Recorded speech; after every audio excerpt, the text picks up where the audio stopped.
Liable. लेकिन अभी के केस में हार्दिक पांड्या ने जिसके साथ भी कॉन्ट्रैक्ट किया था, उसने जिसके साथ भी कॉन्ट्रैक्ट किया था, अभी या तो सामने वाला पार्टी या तो किसी को लॉस हो रहा है। अब हार्दिक पांड्या निकल गया, अब हार्दिक पांड्या निकल गया, तो अभी किसके पास से वसूलने का? तो इन दिस केस वो बाद में, उसके जाने के बाद में मालूम पड़ा, उसके जाने के बाद में मालूम पड़ा कि इसने ऐसे से कॉन्ट्रैक्ट किए, इसने ऐसा ऐसा काम किया है जो कि अगेंस्ट में था, कुछ था, और इसको लायबिलिटी पे करने का है। तो in such case Hardik Pandya is liable to pay, उसको पे करना पड़ेगा, उसका ऑब्लिगेशन। चलो इसका एग्जांपल मैं इस तरह से लेता हूँ, कुछ एग्जांपल मैं इस तरह से लेता हूँ कि अभी फॉर एग्जांपल 12th स्टैंडर्ड तक मैं कोई एक कॉलेज में पढ़ रहा था, बराबर है, कॉलेज में पढ़ रहा था, मेरी एग्जाम खत्म हो गई, एग्जाम खत्म होने के बाद में मेरे बोर्ड के मार्कशीट भी आ गई। अब एग्जाम का जो लास्ट दिन था, ध्यान से सुनो, एग्जाम का जो लास्ट दिन था, वो लास्ट दिन में जाके क्या किया पता है क्या? स्कूल के जितने ट्यूबलाइट्स ना सब फोड़ के आ गया, स्कूल के जितने भी ट्यूबलाइट थे सब फोड़ के आ गया, बराबर है, सब फोड़ के आ गया। और फोड़ के आने के बाद में अभी मेरा मार्कशीट भी आ गया, मेरे को मेरा मार्कशीट भी मिल गया। आई am not a student of that college. अब जाके कॉलेज वाले को मालूम पड़ा कि ये काम मैंने किया है, अब जाके कॉलेज वाले को मालूम पड़ा ये काम, क्या बोलेगा? अरे मैं तो पहले का पार्टनर था, मैं तो पहले का स्टूडेंट था, मैं थोड़ी पे करेगा। लेकिन इट्स माय ऑब्लिगेशन, ये मेरा लायबिलिटी है कि अब मैं पुराना स्टूडेंट था, then to I have to compensate all the losses of the college. बच्चों, क्योंकि जिस टाइम में स्टूडेंट था वो टाइम पे मैंने ये काम किया था, मैंने ये एक्ट परफॉर्म किया था जिसकी वजह से कॉलेज को नुकसान हो गया, तो इट्स माय ऑब्लिगेशन, ये मेरा लायबिलिटी कि मेरे को पे करने का, even I am not a student of that college. अभी वो कॉलेज का मैं करंट स्टूडेंट नहीं है, पास्ट स्टूडेंट है, then to I have to pay the compensation. अभी एग्जांपल के थ्रू समझ में आया बच्चों?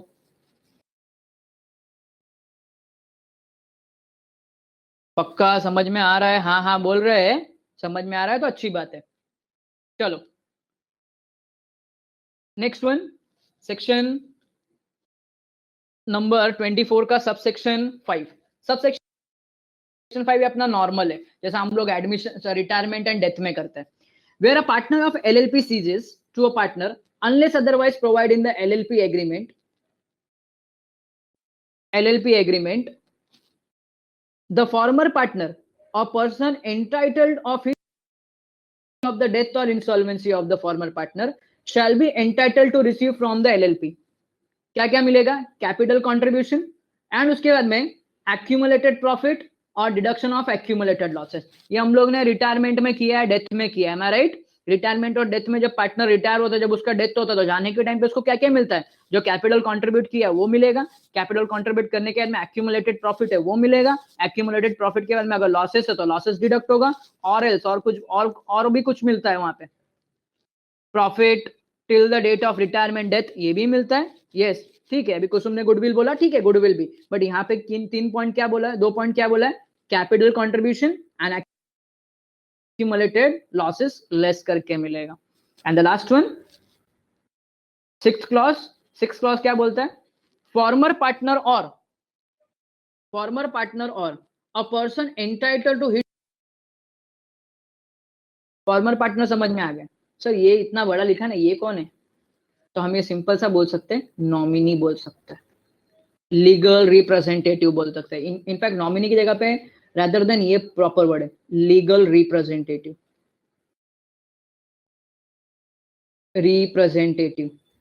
Legal representative of the former partner shall not have air in the management of the LLP. देखो सीज हो गया, कैंसिल हो गया पार्टनरशिप, अब उसके नॉमिनी जो है, इसके जो क्या बोलते हैं लीगल रिप्रेजेंटेटिव, जैसा अगर मैं एग्जांपल दूं, इंसॉल्वेंसी के केस में एग्जांपल दूं, तो इंसॉल्वेंसी के केस में वो पर्सन की जगह पे उसका लीगल रिप्रेजेंटेटिव अपॉइंट करते हैं, तो उसका लीगल रिप्रेजेंटेटिव अपॉइंट किया, that person is entitled to get share in profit, ये बेनिफिट मिलेगा, but that legal representative cannot interfere in the management of the LLP. So students, section number 1 ये अपने को क्या बताता है? नोटिस देना पड़ेगा 30 दिन पहला। section, sorry, subsection number 2, that is the reason. Subsection number 3, still liable. Subsection number 4, subsection number 4 क्या बोलता है कि even retire, sorry, even membership cease होने के बाद में भी you are liable. Section number 5, sorry, subsection number 5, contribution in profit,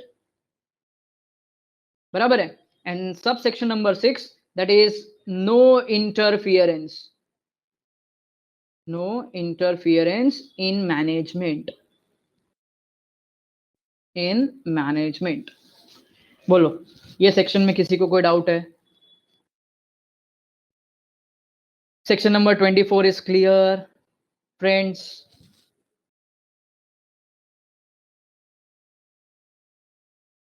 तो मैं आगे बढ़ता हूं सेक्शन नंबर 25 पे. Section 25, that is reservation of changes in partner. Changes इस पार्टनर बोला मतलब एग्रीमेंट में चेंजेस हो रहा है. चलो, एग्रीमेंट में चेंज हो रहा है तो यहां पे ध्यान दो.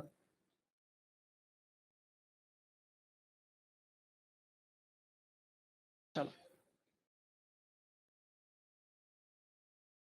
every partner shall inform, subsection 1, every partner shall inform LLP.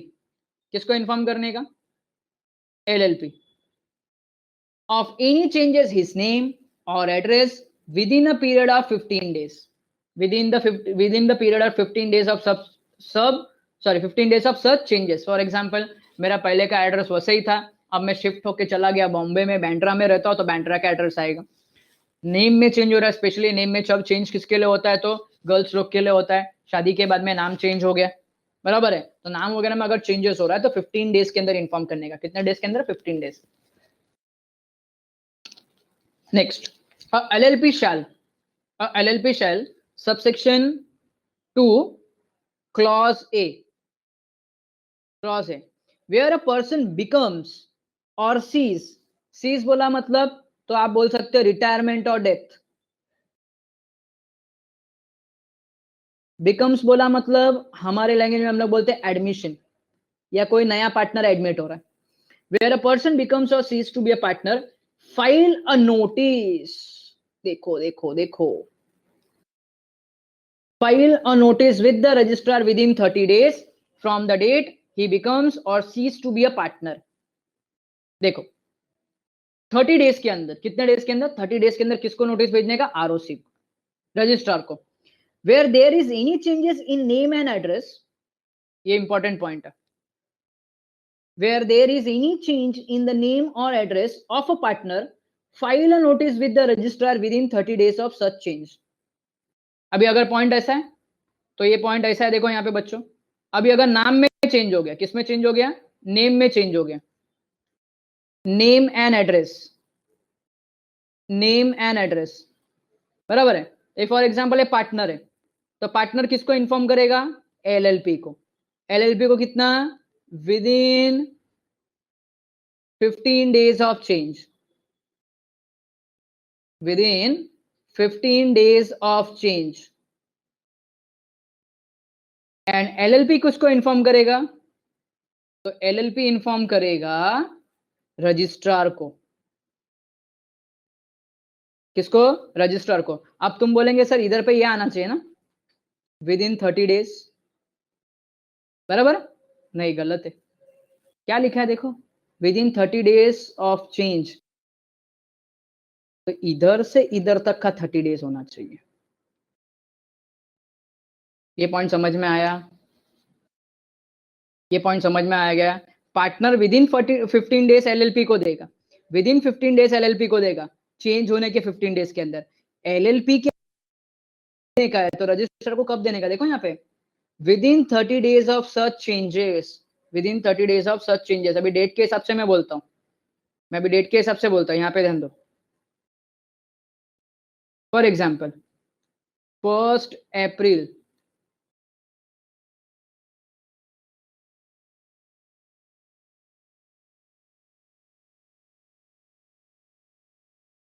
1 अप्रैल को नेम चेंज हो गया, नेम चेंज हो गया, तो 15 अप्रैल तक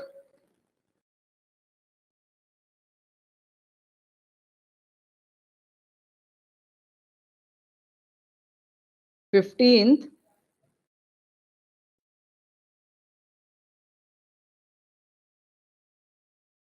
अप्रैल तक क्या करना पड़ेगा, एलएलपी को इन्फॉर्म करना पड़ेगा, बराबर है। अब एलएलपी कौन से डेट तक इसको इन्फॉर्म कर सकती है, 15th of May, no, 30th अप्रैल। क्यों, तो इसके with in 15 days, with in 15 days, sorry 30 days, with in 30 days अपने को क्या करना पड़ेगा, रजिस्ट्रार के ये जो चेंज हो गया ना, चेंज से 30 डेज के अंदर, वो बात अलग है, 15 डेज के अंदर एलएलपी को मिलेगा, लेकिन एलएलपी को 30 डेज का क्राइटेरिया कंप्लीट करना पड़ेगा, एलएलपी से रजिस्ट्रार नहीं, चेंजेस से रजिस्ट्रार तक पहुंचने तक का 30 डेज।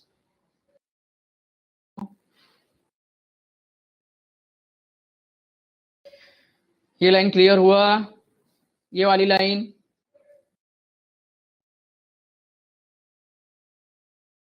चलो आगे। A notice with the registrar, a notice with registrar under subsection 2, under subsection 2, चलो subsection 2 कौन सा था, सबसेक्शन 2 के अंदर क्या बोलता है, कोई भी पर्सन आएगा या जाएगा, आएगा या जाएगा, उस दिन से 30 दिन के अंदर मेरे को नोटिस मांगता है, और किसी पर्सन का नाम एड्रेस चेंज होगा तो उस दिन से मेरे को 30 दिन के अंदर नोटिस मांगता है। File the register under subsection 2 shall be, clause a क्या होता है, shall be in such form and accompanied by the fees, वापस से अपना वही रोना है, form and fees may be prescribed, signed by the designated partner, designated partner form में, and if it is related to incoming partner, statement चाहिए, क्या चाहिए, स्टेटमेंट चाहिए, that is give the consent that he is the becoming partner, and उसका sign होना चाहिए prescribe form में। Again notice के अंदर क्या, नोटिस के अंदर क्या क्या नोटिस से रिलेटेड क्लॉजेस है, थर्ड सेक्शन क्या, सब सेक्शन क्या बोलता है, पहला जो नोटिस है वो सब्सक्राइब फॉर्म में होना चाहिए, सॉरी प्रिस्क्राइब फॉर्म में होना चाहिए एंड प्रिस्क्राइब फीस के साथ में। Second, it must be signed by the designated partner in prescribe manner, and third, if incoming partner है तो इनकमिंग पार्टनर का क्या मिलना चाहिए, कंसेंट मिलना चाहिए, क्या मिलना चाहिए, कंसेंट मिलना चाहिए। नेक्स्ट है फोर्थ वन। अब फोर्थ वन किससे रिलेटेड है, तो ये दोनों रिलेटेड है, ये दोनों रिलेटेड है पेनल्टी से, ये दोनों रिलेटेड है फाइन से, रिलेटेड है, किससे रिलेटेड है, फाइन से related. If LLP contravenes, if LLP contravenes the provision of subsection 2, चलो सबसेक्शन 2 क्या बोलता है, तो सबसेक्शन 2 क्या बोलता है कि LLP ने नोटिस फाइल करनी चाहिए, LLP ने रजिस्ट्रार को नोटिस फाइल करनी चाहिए, कुछ भी हो गया, नाम चेंज हो गया, पर्सन आया गया 30 दिन के अंदर, अगर ये फॉलो नहीं करता है तो LLP and every designated partner of LLP shall be punishable with the fine not less than 2000 which may extend 25,000।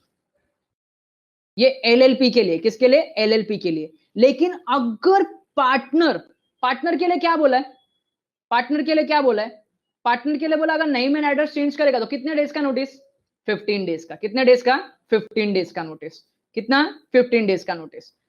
किसको देगा वो पार्टनर, एलएलपी को देगा, पार्टनर किसको देगा, एलएलपी को देगा, बराबर है, पार्टनर एलएलपी को देगा। अगर उसने ये फॉलो नहीं किया, देखो यहाँ पे सबसेक्शन 1 है, देखो अगर पार्टनर ने कॉन्ट्रावेन किया तो पार्टनर को 2000 एक्सटेंड अप टू 25। ये कुछ ऐसा होता है, देखो ये कुछ ऐसा होता है, यहाँ पे ध्यान दो, ये रहा ये, फॉर एग्जाम्पल पार्टनर ने, ये पार्टनर है, पार्टनर ने एलएलपी को 15 डेज के अंदर इन्फॉर्म करना चाहिए, नेम चेंज हो गया, एलएलपी ने रजिस्ट्रार को 30 डेज के अंदर, ये 15 डेज इधर से इधर शुरू होता है और ये 30 डेज इधर से इधर शुरू होता है। हाँ, अगर पार्टनर ने कॉन्ट्रावेन किया, मतलब 15 डेज का नोटिस नहीं दिया, तो पार्टनर को पनिशमेंट लगेगी, यहां तक पनिशमेंट पार्टनर को लगेगी। अगर एलएलपी ने ये 30 डेज के अंदर काम कंप्लीट नहीं किया तो एलएलपी एंड डेजिग्नेटेड पार्टनर को क्या लगेगा, फाइन लगेगा। इधर पनिशमेंट किसको लगेगा, पार्टनर को लगेगा। इधर पनिशमेंट किसको लगेगा, एलएलपी एंड डेजिग्नेटेड पार्टनर को। ये अपना सेक्शन नंबर 25 का सब सेक्शन 5 है, सॉरी सब सेक्शन 4 है। ये 25 का सब सेक्शन 5 है। ओके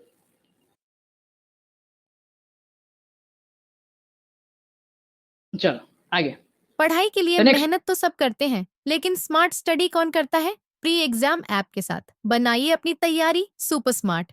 प्री एग्जाम ऐप देता है वाइड रेंज के एग्जाम्स की तैयारी, जैसे JEE, NEET, CAT, CA foundation, CSEET, banking, railway, SSC, MBA entrance, SYJC, com, TYB com और भी बहुत कुछ। Chapter wise tests and mock tests, detailed performance analysis, और अब तैयारी होगी एकदम परफेक्ट। कहीं भी कभी भी पढ़ाई करें। और एक विशाल क्वेश्चन बैंक आपकी तैयारी को बनाए आसान। इंस्टेंट इवैल्यूएशन से तुरंत जानिए अपनी परफॉर्मेंस और पाएं पर्सनलाइज्ड फीडबैक। तो अब देरी किस बात की? प्री एग्जाम ऐप डाउनलोड करें और अपने नाम से रजिस्टर्ड करें और एक विशाल क्वेश्चन बैंक बिल्कुल फ्री और अपनी सफलता की कहानी लिखें। लिंक डिस्क्रिप्शन में है। प्री एग्जाम ऐप स्मार्ट चलो, तैयारी का आगे। साथी। The next one. Any person who cease to be a important point है, यहाँ पे जानना बहुत इंपॉर्टेंट पॉइंट है।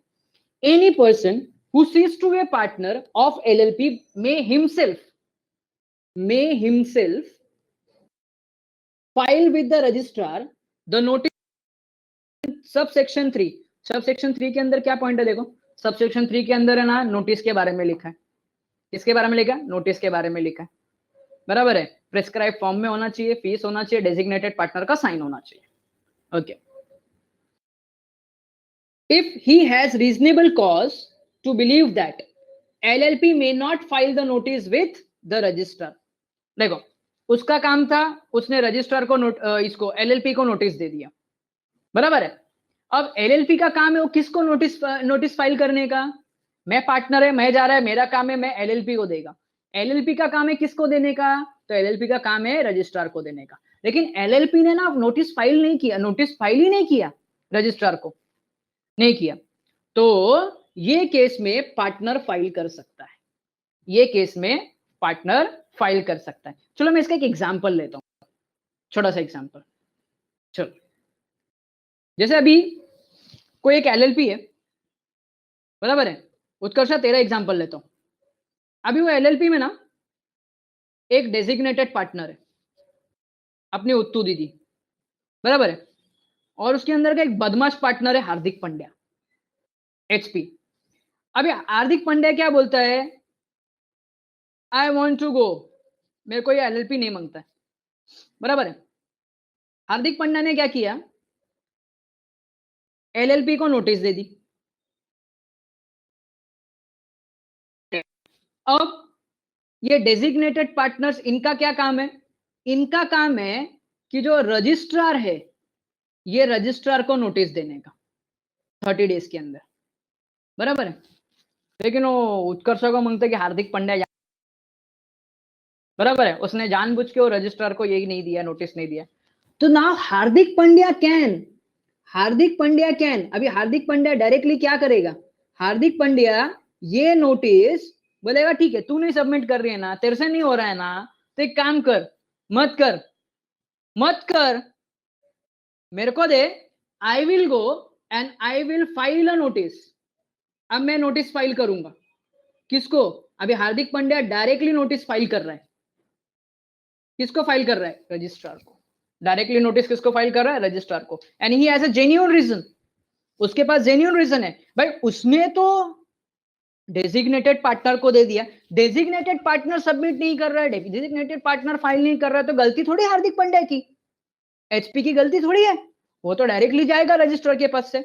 वो रजिस्ट्रार के पास जाने के बाद में रजिस्ट्रार क्या करेगा, वापिस से एलएलपी के साथ क्या करेगा, कंफर्म करेगा, क्या करेगा, कंफर्म करेगा कि भाई ये सच्ची में जाना चाहता है क्या, आपको इसके बारे में इंफॉर्मेशन है क्या। तो यहां पे देखो, रजिस्ट्रार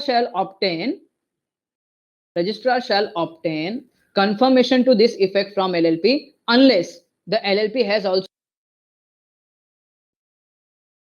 LLP ने नोटिस फाइल नहीं किया होगा, नोटिस नहीं फाइल किया होगा, तब तब रजिस्ट्रार किसके पास अप्रोच करेगा? तो registrar will approach to LLP, registrar will approach to LLP, LL के पास। लेकिन अगर एलएलपी ने कोई कंफर्मेशन नहीं दिया, कोई कंफर्मेशन नहीं दिया विद इन 15 डेज, एलएलपी ने कोई कंफर्मेशन नहीं दिया within 15 days, the registrar shall register the notice made by the person as ceasing to be a partner under this section. हमने तो एलएलपी को पूछा, बट एलएलपी अंदर आंसर नहीं दिया, तो ना भाई रजिस्ट्रार बोलेगा हार्दिक पांड्या खत्म, tata bye bye take care, तुम्हारा काम हो गया, now you are free from liability, you are not a partner, you are now former partner, you are now former partner. तो ये जो सबसेक्शन अपने को क्या बताता है? ये सबसेक्शन बताता है कि जो पार्टनर है ना, पार्टनर डायरेक्टली किसको दे सकता है? रजिस्ट्रार को, अगर उसने ये साबित कर दिया कि एलएलपी जानबूझ के या कोई रीजन के वजह से क्या नहीं कर रही है? नोटिस फाइल नहीं कर रही है। विदाउट नोटिस तो जा नहीं सकते, नोटिस तो फाइल करना पड़ेगा उसको। ओके, तो सेक्शन नंबर 25 में कोई पॉइंट, कोई सब सेक्शन, कोई क्लॉज नहीं समझा है तो पूछो, बोलो बच्चों, कोई सेक्शन, कोई क्लॉज, कोई पॉइंट?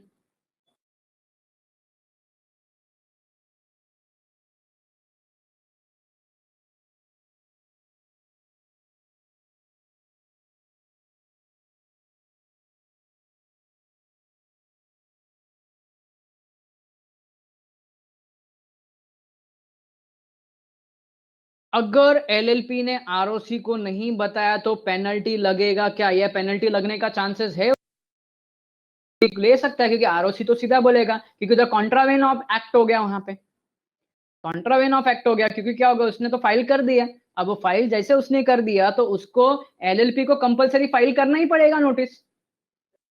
अब एलएलपी फाइल नहीं करेगी तो कॉन्ट्रावेंशन हो गया, कॉन्ट्रावेंशन हो गया तो फाइल पेनल्टी तो लगने ही वाला है। सब सेक्शन नंबर 4 एंड 5 के अकॉर्डिंग, तो सब सेक्शन नंबर 4 के अकॉर्डिंग लगेगा वहां पे फाइन। ए बाकी लोग, कोई डाउट है, कोई क्वेरी है? मैं रुका हूं तुम्हारे लिए, फिर हम लोग आगे जाते हैं लाइबिलिटी सेक्शन में। समझा? ठीक है, ठीक है, चलो। अरे ऐसा तो नहीं ना खाली मन रखने के, बाकी मालूम पड़ा वो जोफ्रा आर्चर के बाउंसर के जैसा जा रहा है। चलो, extent and limitation of liability and partner दोनों की बात करते हैं। ये स्टार्ट करने के पहला एक पॉइंट याद रखना, एक नहीं 2 पॉइंट है। अगर ध्यान दो बच्चों, एलएलपी ने, अपना एलएलपी है, एलएलपी ने अगर किसी पार्टनर को, एलएलपी ने किसी पार्टनर को पावर दिया है, क्या दिया है? पावर दिया है, ध्यान देना, एलएलपी ने किसी पार्टनर को पावर दिया है, एंड वो पावर देने के बाद अगर कुछ लाइबिलिटी निकलती है, मतलब फॉर एग्जांपल कोई किसी के साथ कॉन्ट्रैक्ट किया, कॉन्ट्रैक्ट के अंदर लॉस हो गया, तो अभी लाइबिलिटी किसकी? तो ये केस में पावर देने के बाद में अगर लाइबिलिटी आती है तो लाइबिलिटी किसकी है? एलएलपी की है। क्यों? एलएलपी ने पावर दिया हुआ है पार्टनर को, वही पॉइंट है। लॉस हुआ ये इंपॉर्टेंट नहीं है, हमने पावर देने के बाद में लॉस हुआ ये इंपॉर्टेंट है। हम बराबर है? क्या इंपॉर्टेंट है यहाँ पे? पार्टनर को पावर दिया था किसने? एलएलपी ने ही। एलएलपी ने पावर दिया था, एलएलपी ने पावर देने के बाद में, एलएलपी ने पावर देने के बाद में अगर लाइबिलिटी कौन बेयर करेगा? एलएलपी बेयर करेगा। हम प्रबंध करते हैं क्योंकि ये काम हमसे पूछ के किए थे, हमसे पूछ के किए थे, लाइबिलिटी हुआ तो हम बेयर करेंगे। लेकिन अगर एलएलपी ने पार्टनर को पावर नहीं दी है, नो पावर नहीं दी है कुछ एक्ट करने के लिए, तो अब लाइबल कौन है? तो अब लाइबल है पार्टनर खुद। अब लाइबल है पार्टनर खुद। कौन लाइबल है? Partner himself is liable. सांप को पाल रखा था, बिना पूछे काम किया, बराबर है? तो लाइबल खुद पार्टनर है। पावर एलएलपी ने दिया है और रॉन्गफुल एक्ट हो गया तो LLP is responsible for that liability. And अगर पार्टनर को पावर नहीं दिया है, देन टू उसने कुछ एक्ट किया, then in such case liability partner के ऊपर जाती है, पार्टनर हिमसेल्फ, पार्टनर खुद से लाइबल है। ठीक है, चलो आगे। और है, देखो अगर आपको याद होगा तो हम लोग ने फीचर्स के अंदर पॉइंट पढ़ा था म्यूचुअल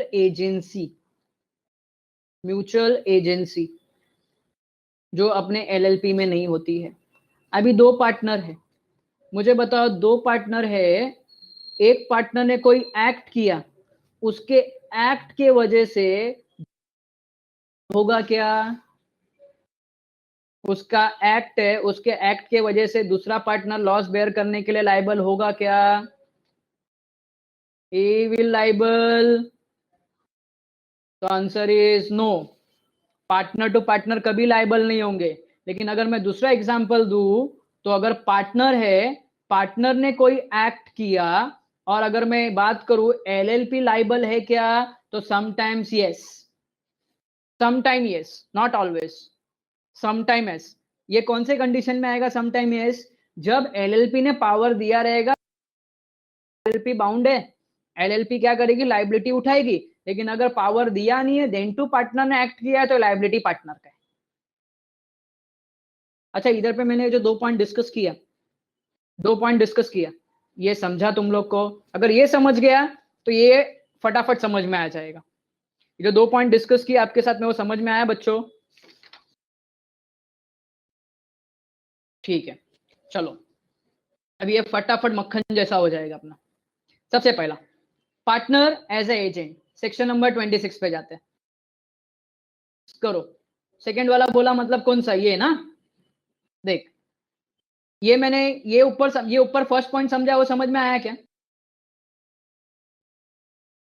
पार्टनर को अगर पावर दिया है और अगर कुछ रॉन्गफुल एक्ट होता है तो एलएलपी लाइबल है। लेकिन अगर पार्टनर को कोई पावर नहीं है, पार्टनर को कोई अथॉरिटी नहीं है, अगर उसने कोई एक्ट किया तो वो लाइबल नहीं है। तो सिमिलरली यहाँ पे partner to partner no liability, तू अलग मैं अलग। लेकिन पार्टनर एंड एलएलपी के बीच में पार्टनर ने कोई एक्ट किया तो समटाइम्स एलएलपी इज लाइबल। उसके लिए कौन लाइबल है? एलएलपी लाइबल है। कौन से केस में? ऊपर अभी डिस्कस किया, जिस केस में अथॉरिटी देने, एग्जांपल खाली मैं एक बोलता हूं ना, खाली एक बोलता हूं मैं, चलो मैं एग्जांपल देता हूं। अभी मानव का एग्जांपल लेता हूं। एलएलपी ने मानव फाइनेंस डिपार्टमेंट वाला मानव को बोला फाइनेंस इकट्ठा करने के लिए, फाइनेंस जमा करने के लिए। मानव ने बोला ठीक है। अब ठीक है, नाउ उसको अथॉरिटी दी है, तू बैंक के पास से लोन ले। मानव गया बैंक के पास लोन लेने के लिए, तो डिस्कशन में 8% इंटरेस्ट निकला। कितना? 8%। लेकिन बैंक बाद में 10% इंटरेस्ट चार्ज कर रही है। कितना? 10%। कुछ मिसकम्युनिकेशन हो गया। अच्छा मुझे बताओ, मानव के पास अथॉरिटी था लोन लेने का, मानव के पास अथॉरिटी था लोन लेने के लिए, बराबर है? था कि नहीं? यस था। तो जो 2% मानव करेगा या एलएलपी करेगा? मानव करेगा या एलएलपी करेगा?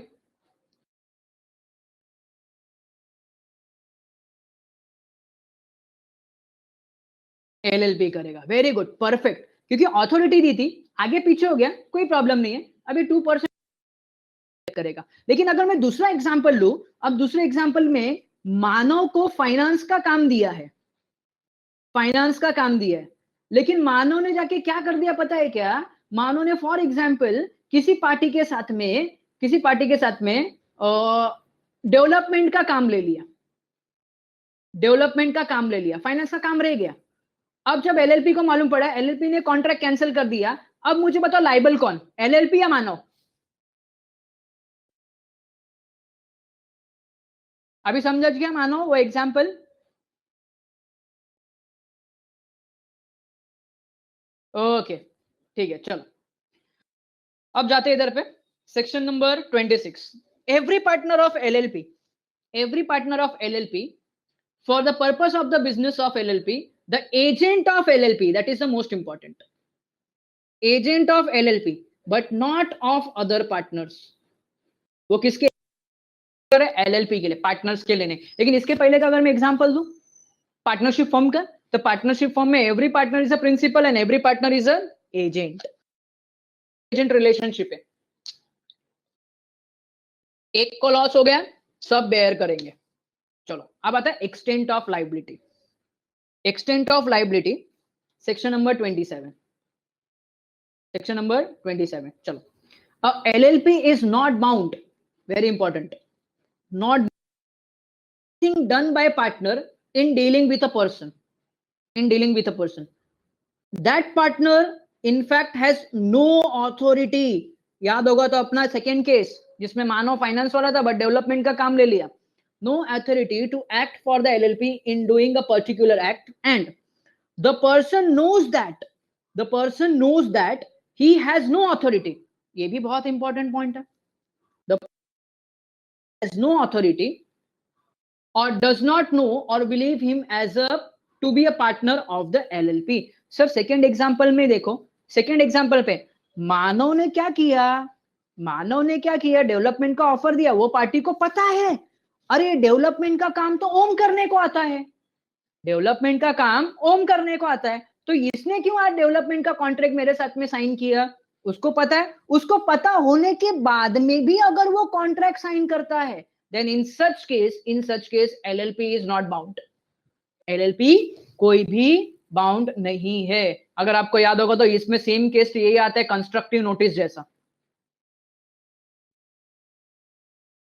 तुमको सब चेक करना चाहिए कौन बाउंड है कौन नहीं है, ये सब है, वो केस इधर पे भी आ जाता है बच्चों, कि तुमको मालूम होना चाहिए कौन साइन कर रहा है कौन क्या कर रहा है। तो ये केस में वो पर्सन अपने अगेंस्ट में केस फाइल करेगा तो भी कोई प्रॉब्लम होने वाला नहीं है, क्योंकि LLP इज नॉट बाउंड, क्योंकि उसको पता है वो पर्सन को कि ये पर्सन के पास कोई अथॉरिटी नहीं है डील करने